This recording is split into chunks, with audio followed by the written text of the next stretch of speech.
সরকারি দপ্তরে কর্মসংস্কৃতির নমুনা। বেলা 11টা পেরিয়েও ফাঁকা পঞ্চায়েত অফিস। প্রশ্ন করতেই নানান বাহানা।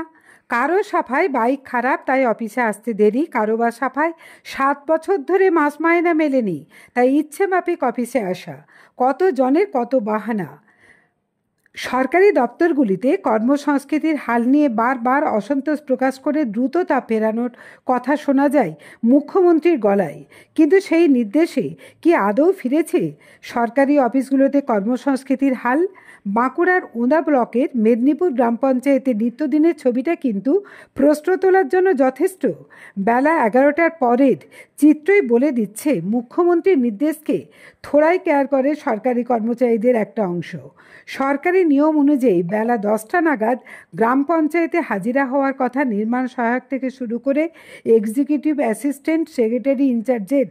কিন্তু বেলা 11টায় বাঁকুড়ার ওন্দা ব্লকের মেদিনীপুর গ্রাম পঞ্চায়েতে পৌঁছে যা দেখা গেল তা সরকারি দপ্তরের কর্মসংস্কৃতির হাল বোঝার জন্য যথেষ্ট। তৃণমূল পরিচালিত ওই গ্রাম পঞ্চায়েতের প্রধান যথাসময়ে দপ্তরে হাজির হলেও বেলা 11টাতেও হাজির হননি কোনো কর্মী ও আধিকারিকরা। ফলে পরিষেবা নিতে এসেও হয়রান হতে হয় স্থানীয়দের। কর্মী আধিকারিকদের এহেন আসি যায় মাইনে পায় আচরণ নিয়ে প্রশ্ন করতেই নিজের দপ্তরের কর্মী আধিকারিকদের সাধ্যমতো বাঁচানোর চেষ্টা করলেন পঞ্চায়েতের প্রধান। তার সাফাই প্রতিদিনই কর্মী আধিকারিকরা সময়ে দপ্তরে আসেন, আজ কোনো কারণে দেরি হচ্ছে। বেলা 11টার পর এক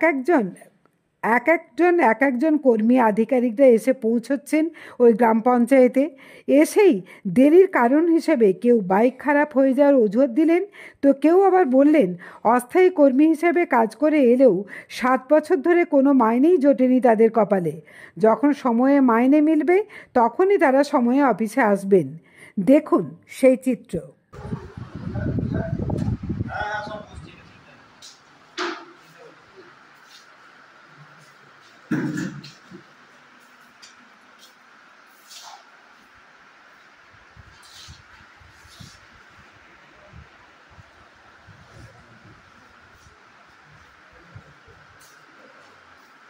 কটা বাজছে এখন? 10:49। হ্যাঁ 10:49 আমার। আপনি স্টাফ তো? হ্যাঁ আমি স্টাফ। জিপি করবে, ঠিক উল্টো করবে।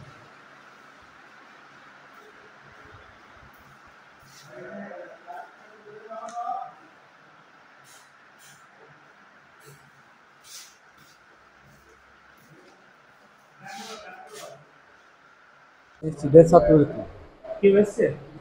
না, কেউ আসেনি। ঘুরে যাচ্ছে? না, ঘুরে যাবো না, আসবো একটু পরে, 11টা বাজে না। 11টাতেই আসে সবাই নাকি? তাহলে আপনাকে অপেক্ষা করতে হবে। সমস্যা পড়লে না? সমস্যায় পড়ি। আপনার নাম? সঞ্জয় নন্দী। হ্যাঁ, সঞ্জয় নন্দী। এখন 11:12। কোটায় অফিস করে? আমাদের টাইম সম্বন্ধে কিছু নাই। টাইম সম্বন্ধে আমাদের কিছু নেই। যখন খুশি আসা যায়? এই কারণেই আসা যায়, 7 বছর বেতন পাইনি। 7 বছর বেতন পাইনি, ওই জন্যই আসেন না টাইম। ওই জন্যই টাইমে আসা যায়নি। ঠিক আছে। কি নাম? কুন্তল দে। আসছে, এটা তো কর্মসংস্কৃতি রাজ্যের। হয়তো আপনাকে আগেই তো বললাম যে হয়তো যে কোনো এখন সবাই ঢুকে গেছে। হ্যাঁ, যে কোনো কারণে হয়তো এখন তো চাষবাসের টাইমও রয়েছে, প্লাস এখন তো বুঝতে পারছেন। তারপরে ওই যে সব ট্রান্সফারের ব্যাপার আছে কিছু, এইসব কোনো কারণে হয়তো আসতে পারেনি। আর প্রত্যেকদিন 10টায় ওনারা সব ঢুকে যান। প্রত্যেক দিন 10টাতে এক্সিকিউটিভ, তারপরে অ্যাসিস্ট্যান্ট, এনএস সব 10টা 10:30টার মধ্যে ঢুকে যায়। এই যে আজকে ঢুকলো না, আপনাকে তাদেরকে বলবেন? হ্যাঁ, নিঃসন্দেহে বলবো। এই একজন অফিস স্টাফ বলছে তারা বেতন পান না, তাই তারা সময় আসে। এই ব্যাপারে আমি কিছু বলতে পারবো না, বুঝতে পারছি। আপনারা কি চাইছেন যে সঠিকভাবে পঞ্চায়েত চলে? সঠিকভাবেই তো পঞ্চায়েত চলে। আমি বললাম তো, সকাল 10টায় যায়, বিকেল 5টা 6টার সময় আমরা সব বাড়ি যাই প্রত্যেক দিন। মাঝে একবার টিফিন হয় 2:30টার সময়, ব্যাস। পশ্চিমবঙ্গের অন্যতম নির্ভরযোগ্য engineering college Mallabhum institute of টেকনোলজিতে স্বাগতম। প্রতিষ্ঠিত 2002 সালে, যেখানে উদ্ভাবন মিলিত হয় উৎকর্ষের সাথে। আমাদের আধুনিক শ্রেণীকক্ষ এবং ল্যাব শিক্ষার সেরা পরিবেশ দিই। আমরা 5টি কোর্স অফার করি: computer science, mechanical, civil, electrical এবং ইলেকট্রনিক্স অ্যান্ড কমিউনিকেশন ইঞ্জিনিয়ারিং। আজই ভর্তি হন এবং আমাদের যাত্রায় অংশগ্রহণ করুন। যোগাযোগ 8336984278।